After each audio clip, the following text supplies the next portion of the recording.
সেনাপতি আদেশ শুন মোরাহাল। আজ না 13 তারিখ আমার ছেলের রেজাল্ট দেওয়ার কথা। জি মোরাহাল, আপনার ছেলে 3 বছর ফেল করেছে, এবার পাস করবে শিওর। না না না, এটা আমি কখনোই বরজাত করব না, কারণ আমার ছেলে পাস করুক এটা আমি কখনোই মেনে নিব না। আমার এই আর দিয়ে অনেক নামকরণ হয়েছে, আমার যদি এই নামটা মুছুক, তুমি এটা চাচ্ছ? না না মোরাহাল, আমি সেটা চাই না। বাইগান আমার ছেলে এটা ফেল করছে, এবার পড়ুক। আমার এই আর দিয়ে তো নাম আছে, তুমি কি এটা মুছতে চাও নাকি? না না, আমি সেটা চাই না। বাইগান ঠিক আছে, আমার ছেলে কোথায় গেছে একটু বলো তো। মোরাহাল, মনে হয় রেজাল্ট শুনতে গেছে।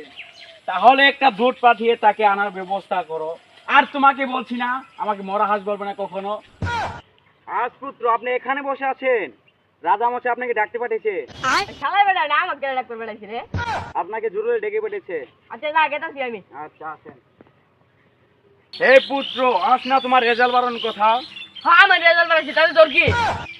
এ করে বলো না দুই পুত্র, তোমার আজকাল কিন্তু মুখের ভাষা খারাপ হয়ে যাচ্ছে। ওই মিস্টার মঞ্জিল, গড়া উঁচু করে কথা বলবি না। বাইগান এই সেনাপক্ষী, তোমাকে না বলছি আমার ছেলের সাথে কথা বলার সময় তুমি এখানে থাকবে না।